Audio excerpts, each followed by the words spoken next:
वृंदावन बिहारी लाल की जय। तो आज की दोपहरी में तुम्हें एक कथा सुना है। किसकी? महाराज पृथु की। महाराज पृथु भगवान के अंशावतार थे। भागवत में चतुर्थ स्कंध में कथा है कि एक राजा थे अंग। राजा अंग की पत्नी का नाम था सुनीता। राजा अंग ने एक यज्ञ किया, तो यज्ञ में आहुतियां दी गईं, देवताओं का भाग निकाला गया। तो पहले यज्ञ का नियम था कि देवता सदैव प्रकट होकर अपना अपना भाग ग्रहण करते थे, लेकिन महाराज अंग के यज्ञ में देवता नहीं आए, उन्होंने अपना भाग स्वीकार नहीं किया। तब राजा अंग ने ऋतवजों से, मुनि ऋषियों से अनुमति लेकर अपने मौन को तोड़ा। मौन को तोड़ करके उनसे प्रश्न किया कि यज्ञ में देवताओं ने अपना भाग ग्रहण क्यों नहीं किया। तब उन लोगों ने कहा कि तुम्हारे पुत्र नहीं हैं, इसलिए देवताओं ने अपना भाग ग्रहण नहीं किया। तब उन्होंने कहा कि इसका उपाय क्या है। तो उन लोगों ने बताया कि पुत्र की कामना से एक यज्ञ किया जाए तो तुम्हें पुत्र उत्पन्न हो जाए। तो उन्होंने पुत्र की कामना से एक यज्ञ किया। जब वह यज्ञ किया तो उनकी पत्नी सुनीता को वो हव्य दिया गया, यानी यज्ञ की खीर दी गई। खीर दी गई तो उनकी पत्नी सुनीता गर्भवती हुई। गर्भवती होने के बाद यथा समय उनके एक पुत्र पैदा हुआ। उस पुत्र का नाम रखा गया बेन। तो जो बेन था वो जब थोड़ा बड़ा हुआ, 4-6 साल का, ये बड़ा दुष्ट प्रवृत्ति का था। वह अपने नाना का अनुगमन करने वाला हुआ, क्योंकि जो उसका नाना था बेन का, सुनीता के जो पिताजी थे वो मृत्यु थे, यह मृत्यु की पुत्री थी। तो वह बड़ा दुष्ट निकला। वह धनुष बाण लेता, जंगल में जाता, निरीह पशुओं का वध करता।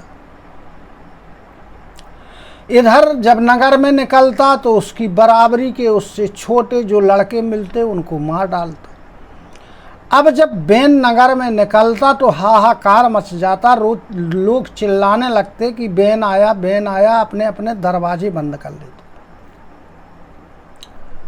राजा अंग बड़े परेशान हुए। राजा अंग ने बहुत प्रकार से उपाय किया बेन को सुधारने का, लेकिन सफलता नहीं मिली। एक दिन राजा अंग अपने मन में विचार करते हैं कि जिन लोगों के यहाँ पुत्र नहीं हैं उन्होंने पूर्व जन्म में बड़ा धर्म कर्म किया होगा, भगवान की बड़ी सेवा की होगी, जिसके कारण उन्हें पुत्र नहीं हुए और वे कुपुत्र के दुख से दुखी नहीं हुए। जिस पुत्र के द्वारा माता पिता का अपयश हो, अपकीर्ति हो, कभी ना खत्म होने वाली चिंता उत्पन्न हो, परिवारजनों से विरोध हो जाए, धर्म से विरोध हो जाए, ऐसे पुत्र से अच्छा है कि पुत्र का ना होना। ऐसा मन में राजा अंग विचार करते रहे। विचार करते करते उनको रात्रि में नींद नहीं आ रही। उन्हें इस घर गृहस्थी से वैराग्य उत्पन्न हो गया। तब उन्होंने देखा तो उनकी पत्नी बड़ी गहरी निद्रा में बेसुध पड़ी हुई सो रही थी। तो राजा अंग चुपचाप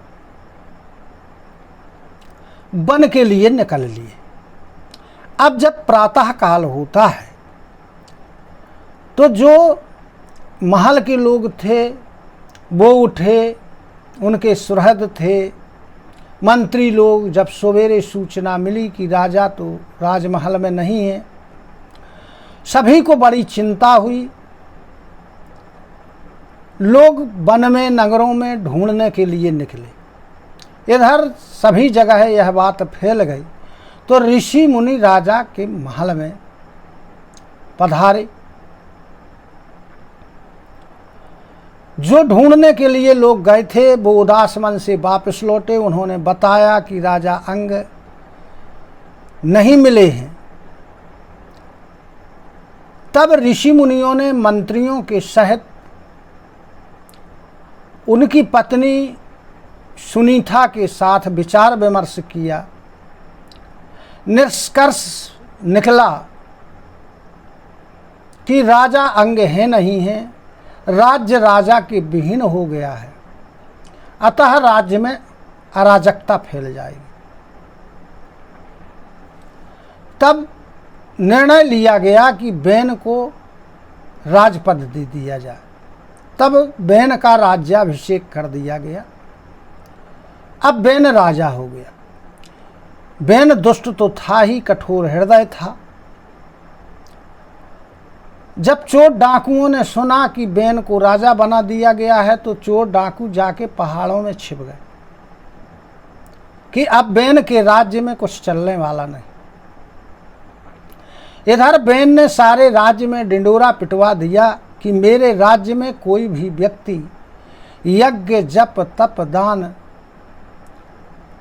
धर्म कर्म का कोई भी कार्य नहीं करेगा।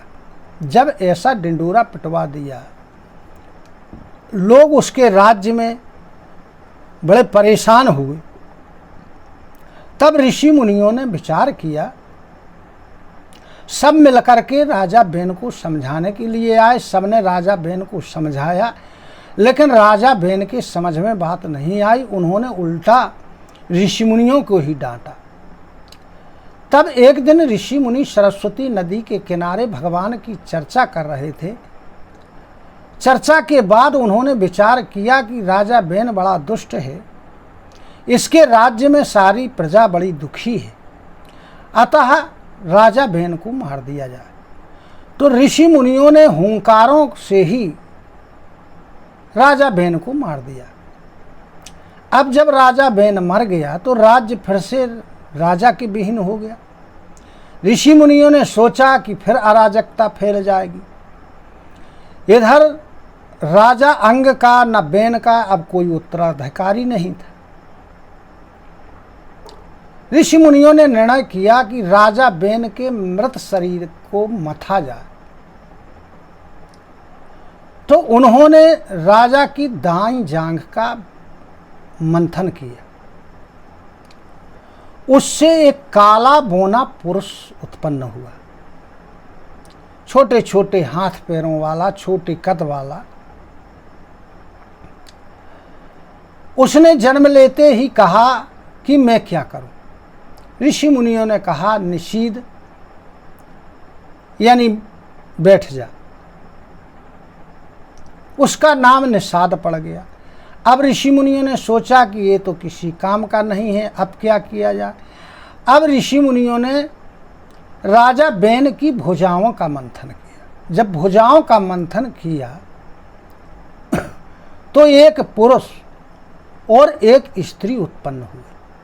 पुरुष का नाम, जो भगवान का अंश थे, पृथु रखा गया। जो स्त्री थी उनका नाम अर्ची रखा गया। ऋषि मुनियों ने कहा कि अर्ची पृथु को ही अपने पति रूप में वर्ण करेंगे। इस प्रकार वो दोनों पति पत्नी हुए। अब ऋषि मुनियों ने समयानुसार पृथु का राज्याभिषेक करवाया। अब महाराज पृथु राज्य का शासन करने लगे। महाराज पृथु भगवान के अंश थे। बड़ी प्रसन्नता के साथ प्रजा का पालन करने लगे। प्रजा बहुत प्रसन्न थी, किंतु पृथ्वी ने अन्न आदि देना बंद कर दिया था, जिसके कारण प्रजा भूख प्यास से व्याकुल थी। जब राजा को यह बात मालूम हुई कि पृथ्वी ने अन्न जल देना बंद कर दिया है, बड़े क्रोधित हुए। उन्होंने धनुष पर बाण चढ़ाया। पृथ्वी ने डर के कारण गो का रूप धारण किया और वहां से भागी। वहां के जगह जगह घूमी, लेकिन कहीं भी उसे शरण नहीं मिली, शांति नहीं मिली। तब वो वापस आके महाराज पृथु के पास आई और उसने कहा कि आप मेरा दोहन कीजिए।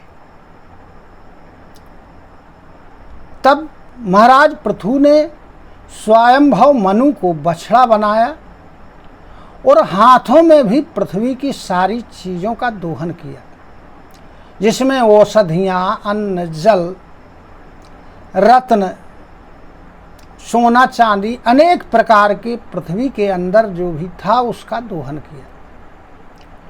महाराज पृथु के बाद अलग अलग कहीं देवताओं ने, मुनियों ने, ऋषियों ने, गंधर्वों ने, दैत्यों ने, सभी ने किसी न किसी को बछड़ा बना करके पृथ्वी का दोहन किया।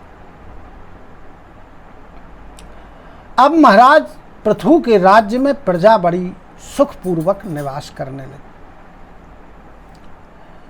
महाराज पृथु ने 100 अश्वमेघ यज्ञों का विचार बनाया, यज्ञों को प्रारंभ किया। 99 यज्ञ हो चुके राजा पृथु के। जब पृथु का 100वां यज्ञ का समय आया, 100वां यज्ञ प्रारंभ किया, तब इंद्र ने छल किया, क्योंकि जिसके 100 यज्ञ पूरे हो जाते थे वो इंद्रासन का अधिकारी हो जाता था। अतः